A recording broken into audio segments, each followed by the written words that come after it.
history of mathematics. With us today is David Hagen. Welcome to the Mathematics of Yesterday, Today. Thank you. It's always great to be on the show. Today we have a great show planned. We're going to look at a history of calculus. That's right. We're going to spend our time focusing on how calculus was made and how it was made rigorous and who was involved in all that. And our discussions will lead us through the mathematician of the week, Karl Weierstrass. I love the message I got from you earlier in the week. You said that our discussion today will start with a toothache and end with a gymnastics teacher. I'm intrigued. Well, I always try to look for a hook. We'll start today by looking at the place of calculus in history, and later where Karl Weierstrass's place is in that development of calculus. I've looked into the history of calculus myself, but I've not been able to pinpoint the beginning. It's very true. I as well cannot define exactly where calculus started. You could argue that it started with Egyptians and Babylonians or even the Greeks, but I decided to start in the year 1658 with Blaise Pascal. At this time, a lot of discussion was being made about what's called a cycloid. A cycloid is where you trace the path of a point on a circle, which then became a curve along a straight line. It's kind of like if you have a nail in a wheel, and what's the motion of that nail? And so there's many properties about the cycloid, and one night Pascal couldn't sleep because he had a severe toothache. And so he reflected on the cycloid, and by reflecting on that, the pain eased, of all things. And so he thought, well, I'm going to spend more time on the cycloid. So he spent 8 days working out such properties as the area underneath the curve produced by that point. More work ensued, but the overall byproduct of all this was that Pascal's work inspired Gottfried Leibniz's discovery of differential and integral calculus.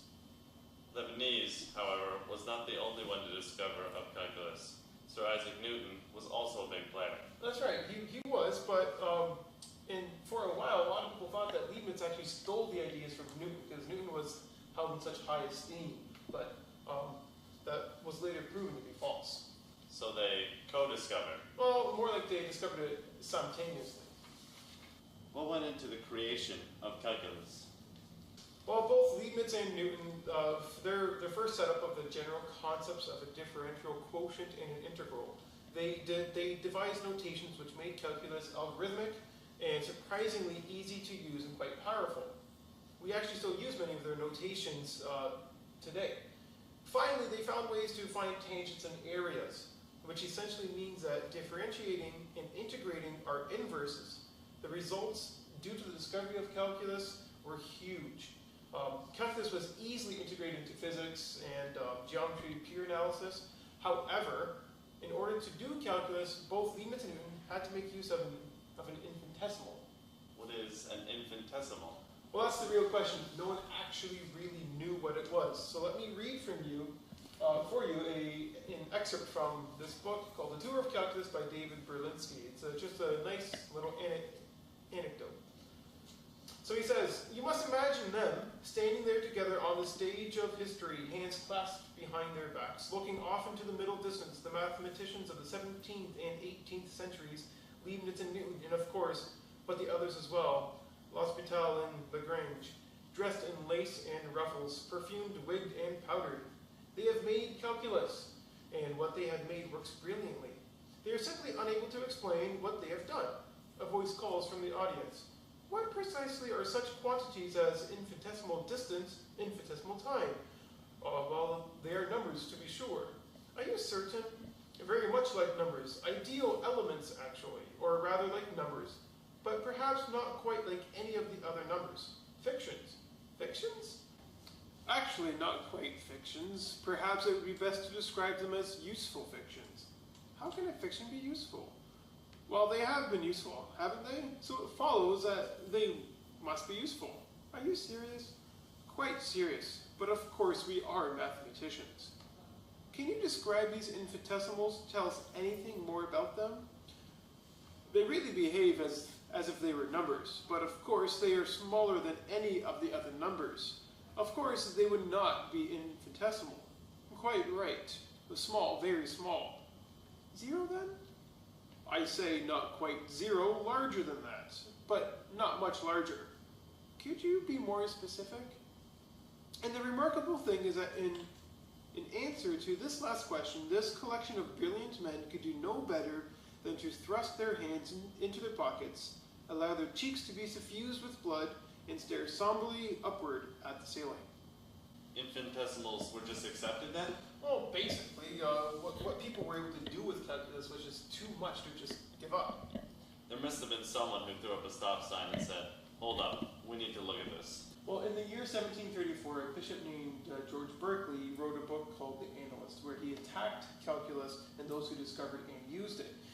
He wrote that mathematicians had no right to attack the unreasonableness of religion, given the way they reason with calculus. Meaning, how can you ignore faith when you are doing math by faith? Berkeley attacked Newton's notion of a fluxion, or what we call a derivative, calling what he did ghosts of departed quantities. He even took some methods used for finding these fluxions by looking at how in one step you were dividing by h, and then further along, h vanishes. So the question is h 0? If so, you cannot divide by 0. If it isn't 0, then why does it vanish? Also, why is it sometimes 0 and sometimes not? Berkeley essentially was saying that calculus is nonsensical, that math is built on rules, and they were being broken to achieve what calculus was able to achieve. This caused quite the stir. And did this put a stop to calculus? No way, calculus was way too important. And even though no one could explain what was going on, no one could argue with the results. Berkeley's arguments fell on deaf ears then. Well, in the 17th century, calculus was discovered and invented, but it was then left to the 18th century mathematicians to put it onto a rigorous foundation.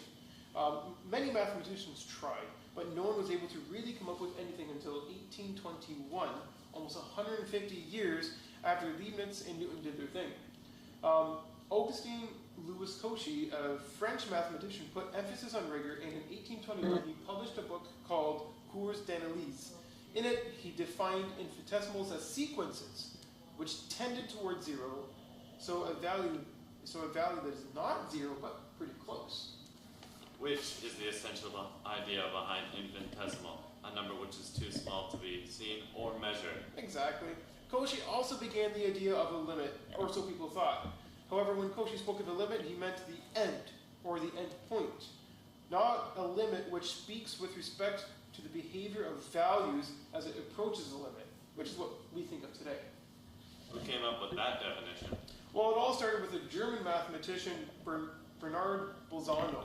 Like George Berkeley, Bolzano was also a philosopher, and he believed in rigor, and he wrote extensively about it. Bolzano did not like the notion of infinitesimals, when he wrote that the usual definition of infinitesimal quantities is actually smaller than every conceivable quantity is contradictory. It's very interesting to me that the thing that made calculus possible is also the thing that made it so contradictory and controversial. Bolzano then introduced a fully rigorous definition of a limit known as the delta epsilon limit.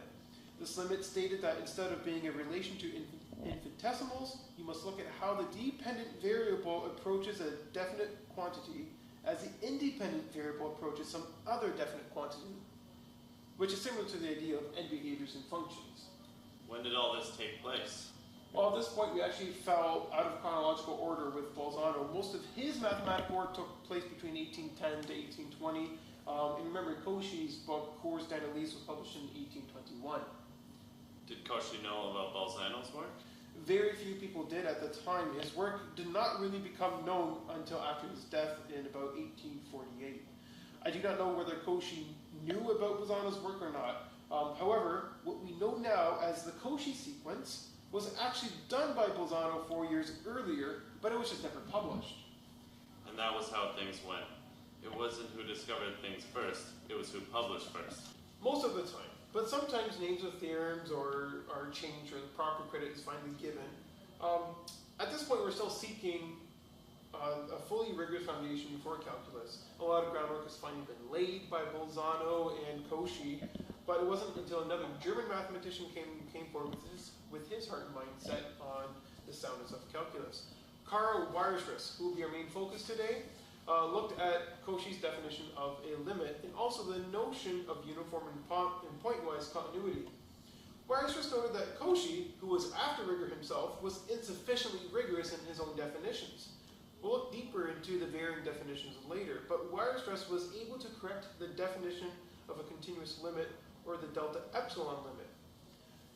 Using that in his concept of uniform convergence, which he developed from his advisor's work, Weierstrass was able to finally prove several unproven theorems, such as the intermediate value theorem, which interestingly enough, Bolzano proved as well, but it was also insufficiently rigorous. Did Bolzano ever get credit for any of his work? Well, most of Weierstrass's work dealt with convergence, and in one case he dealt with the convergence of a finite dimensional Euclidean space. His work there was first called the Weierstrass theorem. However, after it was realized that Bolzano gave a similar proof written as a lemma to the intermediate value theorem, which he did before, the name was then changed to the Bolzano-Weierstrass theorem. After Weierstrass' work, was calculus fully rigorous? Absolutely, he freed calculus from infinitesimals and allowed for a new rigorous standard in calculus, and it only took 200 years. Fascinating that infinitesimals were the backbone of calculus. But in order to make calculus fully acceptable, they needed to be abolished in a sense.